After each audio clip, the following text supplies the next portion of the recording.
maraming tatamaan yung security, internal security status nila ng kanilang gobyerno, mapapahiya sila eh. Yung balor nila, yung yung kanilang tinatawag nila, yung kanilang prinsipyo. Ganun ba? At yung kanilang professionalism, mag-functions ng security.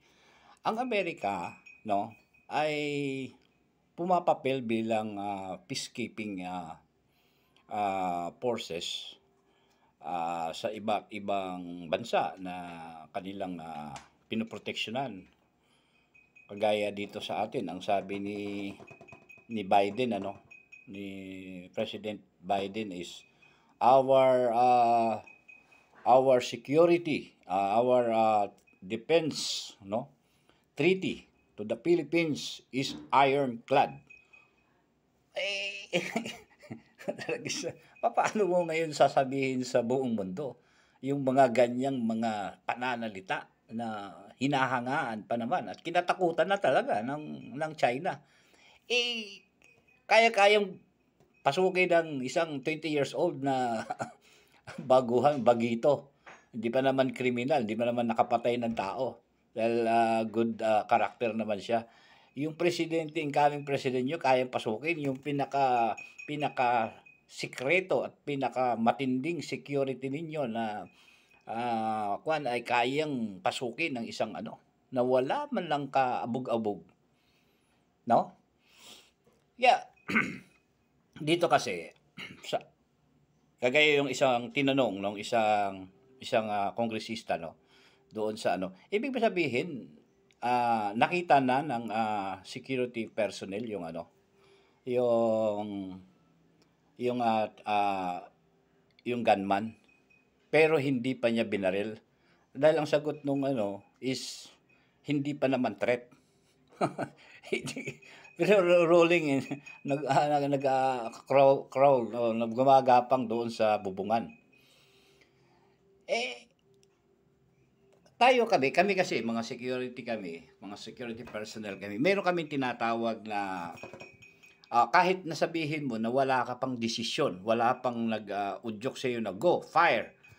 Meron kaming tinatawag na in preservation of lives, we cross the limits. Ibig sabihin, kahit walang basta't buhay ng pinag-uusapan, walang batas ba, walang protocol, walang kasi ito nasa crucial situation ka, decision making mo ito bilang isang sniper, bilang isang pinoproteksyonan mo yung depending the crucial site of the president. Nasa likuran ka halos nasa gilid ka halos makikita mo yung gustong bumaril sa iyo. Kaya dalawa yan mayroong isang binocular, may hawak na binocular at saka yung isang humahawak ng sniper gun. So, tuloy yung director nila, ikaw pupunta ka rito, hindi ka handa, 7 days na nag-iimbestiga kayo, and then ganyan ang isasagot mo dito sa Congress, and then I suggest you to resign or to fire. Ganun ang sinabi sa kanya. Pahiyang-pahiya siya Wala siyang magawa kundi saluhin lahat ng mga na yun.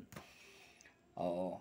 Pero siyempre, talagang may kapabayaan sila kasi kami mga security tayo, mga VIP security tayo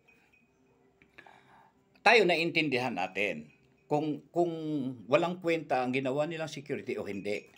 Walang kwenta, bakit? Oo nga, meron kang tinatawag na mga ang security kasi is prior the day of event. Yan, meron yang inilalatag sila na tinatawag na advanced security, yung mga covert security na tinatawag. Mga intelligence yun, nakadamit ng kung ano-ano lang yon, magbabalot o kung ano-ano. Basta ilalatag nila dyan sa areang yan. Para kung sino man nag-a-attempt or nag-surveillance dyan, makukuha mo ka agad. Makukuha mo agad yung attentions. Maire-record mo agad. At mapaghandaan ninyo or ma-verify mo. Bukod doon sa covert security, may tinatawag pa na advanced security. Yung advanced security is sila yung mga nauuna, mga magdamag. So halimbawa, bukas pa ang mauna na kami diyan, mag-advance na kami diyan, 24 hours security. Bukod doon, mayroon pang tinatawag na ring security. Yan na yung sa event. Yung ring security na yan, siguro kung ang effectivity ng long arms is 600, yung M16 is 650, ang kanyang effectivity niyan yung kanya sight effectivity. Siguro yung kalahati, kaya 300 meters radius ng isang ng area ng event, meron kang tinatawag na ring security diyan. Wala nang pwedeng pumasok diyan ng in and out na ganun-ganun lang, suspicious character. Wala na ring halos mga sasakyan diyan sa radius na yan. And then meron pang tinatawag na inner security. Yan yung 200 meter radius or mas pababa pa, depende sa hinihingi ng venue. So yan, meron ka na diyan ng mga humahalong mga covert security, merong humahalo sa mga visitors.